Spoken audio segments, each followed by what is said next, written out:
Құрметті халайық, депутаттың не айтқанын естіген шығарсыздар, иә?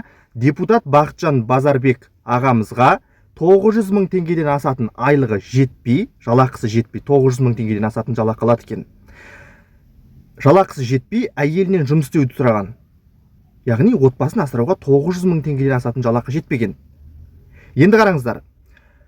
Қазіргі кезде Қазақстанда ең төменгі жалақы мөлшері бұл қанша? 85 мың теңге. 85 мың теңге. Сіз 85 мың теңгеге бір отбасын асырауға жете ме? 85 мың теңге. Сіз оған көмір услугаңыз төлейсіз ба, қыдырасыз ба, қонаққа барасыз ба, не болмаса жаңағы азық-түлік аласыз ба, жүріп тұруың бар деген сияқты.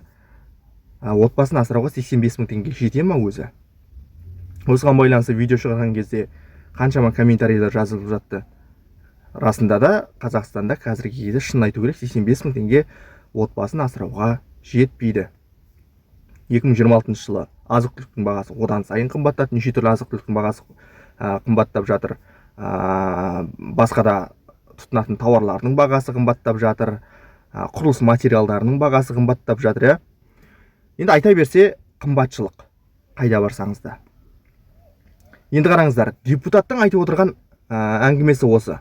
900 мың теңгеден асатын жалақы аламын дейді. Бірақ ол маған отбасымды асырауға жетпегесін әйелімнен жұмыс істеуді сұрадым деп отыр. Бақытжан Базарбек ағамыз. Бұл кісінің айтып отырғаны өтірік деп айтуға болмайды, өйткені Қазақстанда жұмыс істейтін депутат ағаларымыз саусақпен санарлық. Соның бірі де бірегей қазіргі кезде мен мойындаймын. Бақытжан Базарбек ағамыз шырылдап еңбек етіп жүрген депутаттардың бірі де бірегей. Санаулақ депутат өзі. Парламентте шында жүздеген топырлаған депутат отырғанмен санаулақ жұмыс істеп жүрген. Енді бұл кісінің айтып отырғаны өтірік деп айта алмайсың. Я, үлкен қалаларда, Астана, Алматы сияқты қалаларда 900 мың теңгеге өмір сүру қиын. Және ол кісі депутат болатын болса, ол кісі жаңағы жиын тойларда төрден орын алатын, кәдімгідей елге сыйлы азаматтардың бірі ғой енді. Ал 85 мың теңгеге өмір сүру деген енді өздеріңізде түсініп отырған шығарсыздар. 900 мың теңге жетпей атқан кезде 85 мың теңге қайда жетеді? Енді қараңыздар. Бұл кісі депутат, елдің жағдайын білет, халықтың ең төменгі жалақы 85 мың теңге екенін де жақсы білет. Енді жақында министрлікке сұрақ қойылды. 85 мың теңге жетпейді. Енді ең болмаса, ең төменгі жалақы мөлшерін 150 мың теңгеге көтерсеңіздер деген журналистердің тарапынан сұрақ қойылған болатын. Қоғамның арасында да бұл қаншама айтылып жүр. Енді депутаттардың өзіне шындап келген кезде, енді олардың қаншама араласатын адамдары бар, тамыр таныс деген сияқты. Енді әрине ол жақсы жағынан айтылып жатқан нәрсе ғой. Енді байланыстары бар деген сияқты. Әр жерлермен байланыстары бар ғой. Енді ол кісілердің қаншама халық сыйлайды, ел сыйлайды. Ал кәдімгі өмір сүріп отырған қарапайым халыққа 85 мың теңге айлық алып отырған халық шындап келген кезде қазіргі қымбатшылық кезеңде өмір сүруі қиын.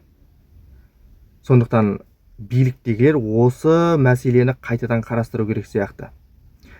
Министрлік асықпай отыр. Бірақ шындап келген кезде қазіргі кезде халыққа керегі сайлау болсын, басқа болсын, олар онсыз да өтетін нәрселер ғой. Бірақ халыққа ең болмаса осы 85 мың теңгені 150 мың теңгеге көтеретін болса бұл жалақыны. Онда осы құрылтай депутаттарының алғашқы атқарған ең бір маңызды жұмыстарының бірі, игілікті жұмыстарының бірі осы болатын шығар. Өткен құрылтай сайлауы келе жатыр алдағы уақыттары. Осы ең болмаса осы 85 мың теңге ең төменгі жалақыны 150 мың теңгеге көбейтетін болса, құрылтай депутаттарының ең алғашқы жасаған жақсылығы шығар деп, халыққа жасайтын жақсылығы осы болатын шығар деп ойлаймын. Ал сіздер қалай ойлайсыздар?